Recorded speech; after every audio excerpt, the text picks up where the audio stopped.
morning, everybody, and welcome to the Ill-Fated Wives of Henry VIII podcast. I'm absolutely delighted to announce today's podcast guest is Eleri Lynn, and we will be talking about Tudor fashion. How are you today, Eleri? I'm really well, thank you. I'm really delighted to be here. So thank you so much for inviting me. It's absolutely our pleasure.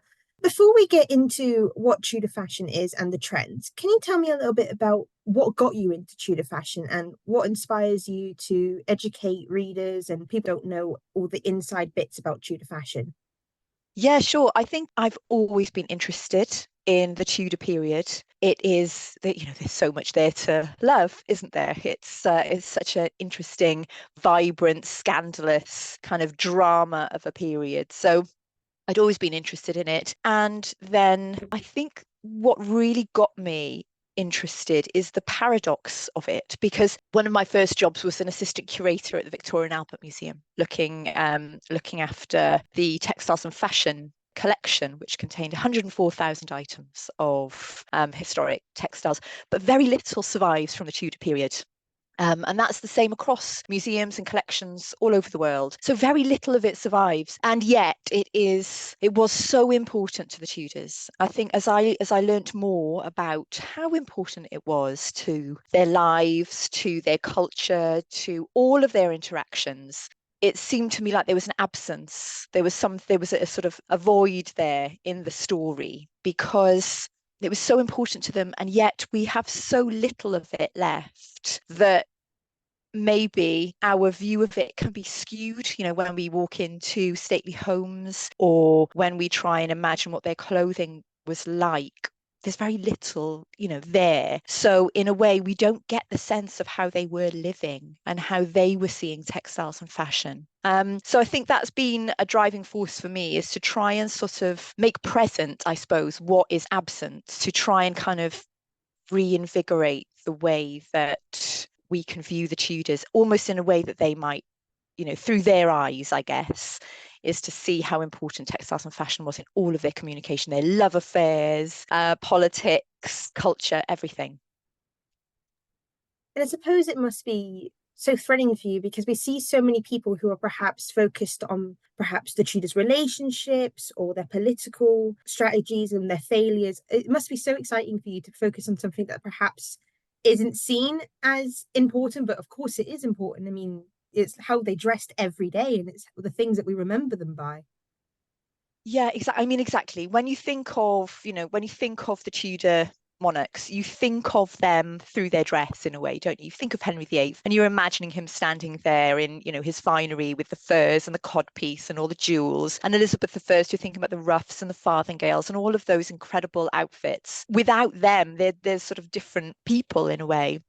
So we're seeing them through that lens of the things that they wore, and really that defines them. So it's already there in our heads. It's just that extra step of trying to show how important it was to them. So if you imagine, those brilliant Holbein portraits, in many ways, the only thing in those portraits is textiles and fashion, apart from the face and the hand, because that's how important it was for them in the projection of their wealth and their status and their power. That was how they did it, really. It was through what they were wearing and the hangings they had in the background. But it's really nice to be able to look at that period through that lens, because it does tell us so much. And I suppose that leads us to our first question of how fashion throughout the ages, throughout history, has been known for its successes and its failures. We've had pieces of clothing that we absolutely love and some of them we've absolutely hated. But Tudor fashion, or more specifically 16th century fashion, has remained fascinating because we see them, as you say, in Holbein's paintings. We see them in these absolutely glorious tapestries and paintings, and it's remained appealing to people. And some people have even tried to make inspired Tudor fashion more common and more popular. Can you tell us about what the differences would be between the fashion for a man and a fashion for a woman? Was there a typical dress that they had to wear? Was there rules? And can you tell us what their obsession was with numerous layers? As a culture now, we don't like multiple layers. We like less layers as possible. Yeah, that's a really good question. So the Tudor period is a long time. It's we start with 1485 and the accession of Henry VII, rather the usurpation, I guess, and then we end with Elizabeth I at the beginning of the 17th century. So it's a long time. And so Tudor fashion, as a broad brush, it changes a lot during that century. So with Henry VII, The fashions that were dominant at court, there was lots of domestic wool, because that was the primary product of England. So they were wearing a lot of wool, and I guess the silhouette was quite shapeless in lots of ways, lots of long gowns, lots of woolen gowns with very little decoration. And then by the time you get to Elizabeth, she's wearing these farthingale hoops and these ruffs, which are held out with starch and whalebone, and the shape has become quite abstract and large. And you've got imported goods because you've had the voyages of discovery across the Atlantic by this point. So there's products from the Americas, there's dyes coming in from India. So it's a really different picture. But if we were to say pick a decade, if we went for the 1530s, for example, so kind of peak Henry, and look, for example, at what they'd be wearing. There are, as you say, lots and lots of layers. And one of the reasons for the lots of layers is because it's cold. There was a mini ice age at the time. So Cardinal Campeggio, when he came over to sort of hear the case for divorce from Henry's divorce from Catherine of Aragon, he had a fire lit even in June. He said it was cold. So they are dressing for warmth. The other thing is practicality, is that they can't wash their clothes. So we can. So, what we're wearing would seem incredibly bizarre to them. The outer clothing is made of natural fabrics, natural dyes, so they can't be submerged or washed as we do now. You need to layer it up to protect those outer layers from the sweat of the body. So both men and women are wearing a linen undergarment. So men are wearing a linen shirt, women are wearing a linen shift. And on top of that, for a man, you've got doublet and hose, and then gown. And so it's kind of multi-layered thing. And the linen shirt is always nice to spot in portraits. It's the little linen collar with a bit of embroidery on it. That's the only item of clothing that they could wash at the time. It's where we get the term linen basket for our laundry basket, so it still stays. And with women, they're wearing linen shifts, which are sort of like long nighties. But on top of that, they're putting a kirtle, so that's a sort of bodice and gown. And on top of that, they can pin really decorative bits like sleeves. So sleeves are sort of separate decorative bits, so they're putting on sleeve, and they're also putting on sort of bits onto the front of their skirt that are decorative, so really nice luxurious fabrics. And then they're putting on top of that a French gown, almost like a coat, and then covering the front of that with something called a placard, and they're pinning that on. You can see the placard in portraits of Jane Seymour. And you can see the little pin heads that they're using to attach all of these layers together. And of course, a French hood or a gable hood. So there are multiple layers, and it is really complicated. Part of that is that you're going to need help to get you dressed, and that's a status symbol. So you've got lots of layers, lots of incredibly rich fabric. You need servants to help you. You need servants to help keep it clean. So all of it is a status symbol. And yes, I've worn a Tudor outfit once at Hampton Court, and yes, it keeps you warm. So, it did its job. And can I ask, how did that feel walking around in that? Was it heavy, or did you feel sweaty? How was that like, wearing that Tudor dress? Do you know, so I was actually dressed as a servant. This was for a photo shoot Oh, for a few years ago for some windows that they were putting some decorative pictures into windows. So unfortunately, I wasn't one of the nicely dressed ladies. I was a bit lower down the hierarchy. So I was in wool and an apron, and it was really strange. It was a really strange experience because obviously lots of the visitors were looking, but it was bizarrely comfortable and warm, and actually kind of, yeah, it was a nice feeling. But it was strange walking around Hampton Court dressed as a Tudor. It was definitely a little bit of a moment. if only we all wish we could do that. Oh, I know. Well, maybe that's something we should do. Oh, definitely. I think it should be an imposed rule that on certain days of the year you have to wear Tudor dress. Nice. I And like it. speaking of Tudor dress, one of the aspects of Tudor fashion that I find absolutely fascinating is that people assume that the Tudors didn't wear any form of scandalous dress. They were all conservative. They never wore anything that perhaps was in our day seen as exposing. And what I see is that in shows, they try to show us that they are, all done up. And there are examples of obviously a bit more modernly done Tudor dresses. But we do have evidence of scandalous, or what we would consider scandalous dresses in Tudor and even Elizabethan times, where we have that knowledge that Elizabeth liked wearing dresses that exposed her breast. And we even have that portrait of a French mistress exposing one of her breasts. Can you tell us why people have this idea that Tudors were restrictive in their dresses, and why they were considered less adventurous, even though we have evidence that they were scandalously dressed in a sense? So there's a couple of things there, I suppose. There's in terms of scandal and covering up, because there's a lot of morality involved in dress at the time. And so they were quite covered up. They were quite modest in lots of ways, and that's to do with religion and modesty and morality. And so they were covered up. In terms of Elizabeth and sort of, how much she showed her breasts. So this is a funny one because at court, unmarried women were allowed to reveal their décolletage. So that's the sort of, that's the bit at the front here of your chest. So unmarried women were allowed to show that. Married women, generally by convention, would cover that bit up. And so Elizabeth did reveal that bit of her. She didn't reveal all of her breasts, but yes, she did kind of go quite low. And we know this from portraits. But that's in a way to show that she's an unmarried woman. In a way, she's kind of signaling her virginity by doing that. So it's a funny dichotomy there. But I think because as she got older, the sight was a little bit more controversial to ambassadors. So, we know the French ambassadors would write home and say, oh, she's an old lady, but she's showing her, her bosom. And so I think that was a little bit unedifying for those ambassadors who were writing home, who didn't think, she was beautiful enough to kind of carry that off anymore. And the French court, you talk about those portraits where we know that mistresses of the French king were painted basically naked, or certainly revealing all of their breasts. So, there's different kind of cultural aesthetics going on there between the English and the French court. But yeah, there were moments of scandal, and dress was a good way of showing it, but just perhaps a little bit different than we would consider. So we know that they did get a little bit risque. The cod pieces, for example, they would often on feast days or pageants, the men would sometimes wear very exaggerated cod pieces and give them rude names. So there would be desire. They'd give them nicknames. So there was a kind of overt sexual messaging there.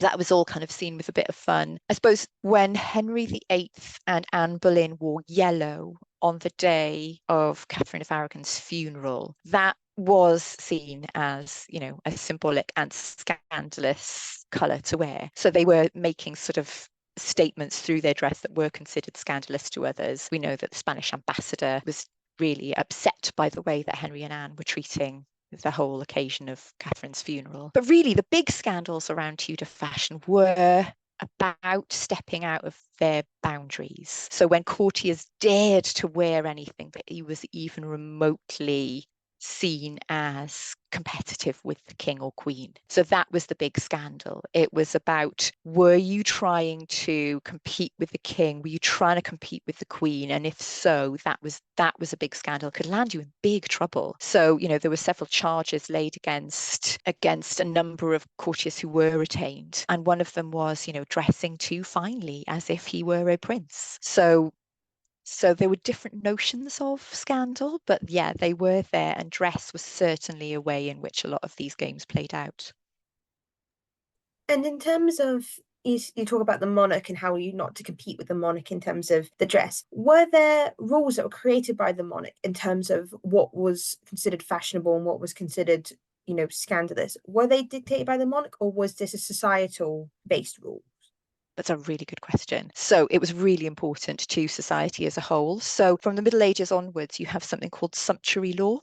And this is a codified written law that outlines what people of different stations in life are allowed to wear. So the king and his immediate family are allowed to wear purple silk, for example. They're also allowed to wear cloth of gold and cloth of silver, as are the very, very upper echelons of the aristocracy. So a duke or a countess are allowed to wear gold and silver in their clothes to a certain extent. So you have to be of a certain rank to wear silk in your doublet. You have to be of a certain rank to wear certain colours. You have to have an earning of certain amount of time of money per year to wear silk at all. So you have to be a knight or the son of a knight. And lower down the scale, you're not allowed to wear imported fabrics, for example. So there's twofold. There's two reasons for this. One of this is because it protects the domestic wool industry. So it's quite a protectionist law. It makes sure that everybody, apart from the nobles, have to buy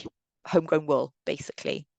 So it keeps the economy going. But Also, it sets apart the nobility. So it means that you know just by looking at somebody what rank they hold. If you break those rules, you can suffer a heavy fine and a stint in the stocks, having vegetables thrown at you, I guess. And if you're a noble and you break those rules, that's at the discretion of the monarch. So if you're in favour, they might let you get away with it. If you're not, it could be a charge of treason. So it's a really big deal.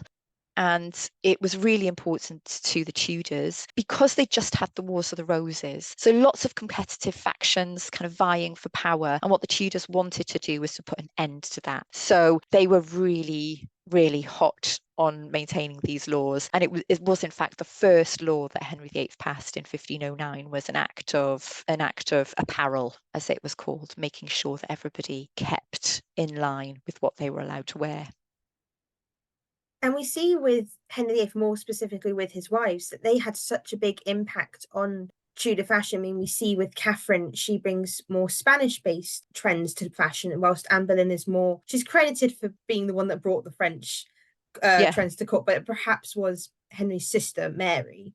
And she brings obviously the French stuff to the court, whilst Jane is more, she's called plain Jane, but I don't think she was plain anyway. She's the one that's meant to have been bringing the English gable hood back. They brought so much variety to the Tudor court. Can you tell us, were the queens expected to bring fashion to the court? Were they expected to set a standard for their ladies and for ladies of the court to wear? And can you tell us a little bit about what the queens did? Yeah, definitely. So the queens are really interesting. And yes, they absolutely were expected to dress well because it was seen as a projection of power. It was seen as a projection of majesty. It was a time where society and culture basically thought you are what you wear. So they really thought that how you looked on the outside was a projection of your inner virtue and quality. So the queens were expected to look queenly in order to bolster the king, essentially. Their clothes were like a state-funded asset. So they had their own, it was called the wardrobe of robes and beds. And it was this kind of huge office and workshop on the banks of the Thames. And that was separate from the king's. So it was specifically to make sure that the queen was well dressed. And a lot of their clothes were actually passed down from one to the other, because they were seen as state assets and they were valuable. You know, they were silks and they were velvets, incredibly costly. So they weren't sentimental about it. So the queen might have been wearing the clothes of the former beheaded queen, which is a bit icky. But yes, it was really important. But although it was a state asset, they did bring their own personality to it. So Catherine of Aragon was, she was, I'm struggling not to quote Six the musical here and call her a paragon of royalty, but she really was, because, she was the daughter of royalty. She had a sense of her status. And so she brought the Spanish fashions. She dressed in diplomatic style, so she dressed regally. We know that she often used her Spanish fashions and her clothes at state occasions to project the status that she had, and also to kind of bolster the status of her husband, to say, look, he's, this is a European prince. She was incredibly influential. She brought, arguably, she brought the kind of hoop farthingale skirt and things like that from Spain. And yet Anne Boleyn was a contrast because she'd spent that time in France and came to the court. And one of the things that made her so striking was that she was wearing French fashions. She was wearing a French hood. She wasn't the first to introduce it to the court, but she was incredibly sophisticated in these styles. And we know that at her coronation, she was accompanied by the French ambassador. So, that French connection for her was incredibly important. We also know that she used her fashion in quite a provocative way, sometimes to have little digs at Catherine of Aragon when she was still sort of in the wings and not yet married to Henry. So we know that, she had her personal mottos embroidered onto the clothing of her livery, saying, I paraphrase, but, this is how it's going to be, whether you like it or not. And so she did use her clothing as little digs in a way to get at Catherine. Jane, to summarise her, yes, she was incredibly English in her style. So she did bring back the gable hood. She did bring back quite modest fashions. But I think she was really well aware that, Henry's last two wives had been chosen from the ladies in waiting of his previous wife. So she made all of her ladies in waiting dress incredibly modestly and not in a French fashion. So there were lots of letters grumbling from the ladies in waiting saying, we don't look really attractive, we're being made to cover up. And of course, that was entirely the point. So, Jane was creating that pious image, but we know from the inventory that her clothes were gorgeous. She had lots of different coloured sleeves and partlets and petticoats and different things like that. So she was dressing very finely. Anne of Cleves, unfortunately, I mean, this, to sum her up, she was just too Germanic for Henry. So the first impression of her and her ladies caused a stir at court because their fashions weren't considered beautiful to the English court. And so, the first impression that was made wasn't a very good one. Catherine Howard, we know her as this frivolous young thing. And one of the quotes that's often used about her is the fact that it was said that Henry spent more on her and, than the other wives. And it's often seen as a sign that she was frivolous and, just enjoyed fashion and was a bit of an airhead. And I think that's really unfair because we know that she was dressing finely, but so were the others. It was what was expected of her. It was just weaponized against her retrospectively, I think. But what's really interesting is that she was often using her clothing purchases in a charitable way. So we know that she was buying nice furs and nice clothes, but she was often sending them to the Tower, to prisoners in the Tower, for example, to keep them warm. She was worried about, these ladies who were imprisoned in the Tower, and she was worried about them being cold. So, that's a really interesting insight. Clothing was weaponized against her again when she was charged with adultery. All of her fine clothes were taken away. That was the first thing that happened after her being arrested. All of her clothes and jewelry was taken away, and she was restricted to just a few grey gowns. So that was, number one on the list of how to punish her, was strip her of her clothes. And that's not because fashion in a frivolous way was important to her. That's because it manifested who she was. She was no longer queen because she was not wearing the queen's clothes. And then Catherine Parr was incredibly adept at dressing diplomatically, dressing finely, wearing all, the right things at the right time. She was an intelligent, wise, clever woman. But we know that she loved shopping, and she loved really nice imported shoes and hats in different colours and different textures. So she was really expressing herself and with her newfound spending power. And we know that she bought lots and lots of cloth of silver to dress herself and Henry's children, so Elizabeth, Mary, Edward, and herself, and she dressed them all in the same thing for a New Year's feast to convey this sense of family for Henry so that dynasty looked strong. So she was clever at creating an image. So yeah, very different women with very different approaches, albeit that their role was to look magnificent next to Henry. I think that's so finely put. And I think the last question I want to ask you is, obviously we have so many films and TV shows regarding to the Tudor period, and obviously a lot of varying different costumes. I mean, we've had the Tudors, which has variety of very finely put and then very not accurate to the time. And then we have perhaps movies that are new, that are making it important to stick to the material. They're taking the amount of time to look at the finer details. Can you tell me what your, say, top two favorite costumes are in Tudor movies or TV shows, and your top two worst? That's going to be really difficult, but I'll make a start on the favorites. So Becoming Elizabeth, which is recent dramatization of the young Elizabeth's life, is just beautiful and was put together by the Tudor tailor team. And so unsurprisingly, it's incredibly accurate, incredibly beautiful and well made. It was a feast for the eyes to see, the young Elizabeth dressed in that beautiful outfit that we see in the William Scott's painting of the young Elizabeth, the red cloth of gold outfit. So that was gorgeous to see that manifested on screen and showing an accurate representation of the clothing that they wore and how important it was to them, and her, her getting dressed, how complicated and such a big part of her day. So that was fantastic.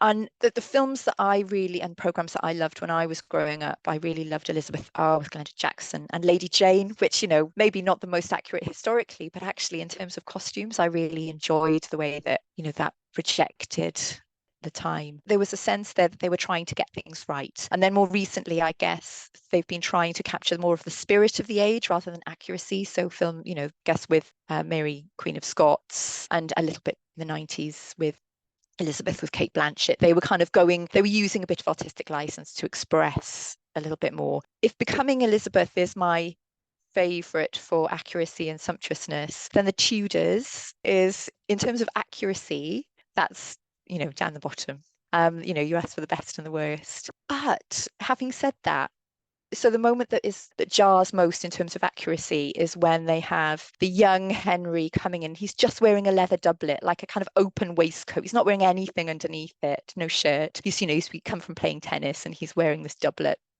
And it's so inaccurate because he would have always worn a linen shirt. He might have stripped down to his linen shirt to play tennis, but he wouldn't have just been walking around with this leather kind of waistcoat on. And yet, what I think is interesting about it is it probably does convey a sense of that kind of rather blasé, athletic young Henry. And so, although it's so inaccurate, it probably does express him quite well to an audience that is not looking for accuracy, but is perhaps looking for a sense of, who that person was. So it's a sort of mixed answer, I'm afraid.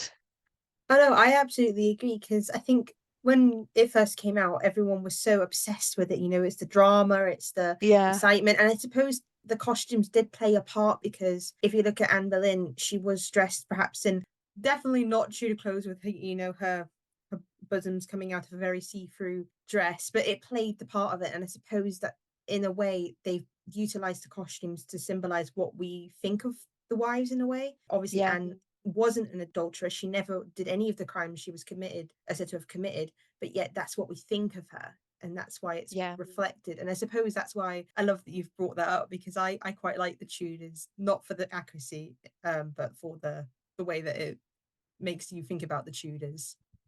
Yeah, exactly. I think if you knew nothing about the Tudors at all, a good way to try and bridge that gap. And I think if they're dressed very, very accurately, that's really beautiful and important. But actually, if you're giving if you're giving a sense of the drama, it's a translation, isn't it, of the kind of drama and values. Back to what I was saying at the beginning is that, the Tudor period is such an interesting dramatic time. They are the Sopranos of the 16th century, aren't they? There's love, there's death, there's murder. So it is a dramatic time. Thank you so much. And I'd just like to thank you once again, Eleri, for joining us today and telling our viewers about the beautiful, intricate details of the Tudor fashion. And I hope you have a lovely day. Thank you. You too. My pleasure. This is the ill-fated rise of Henry VIII signing off. Thank you and have a lovely day.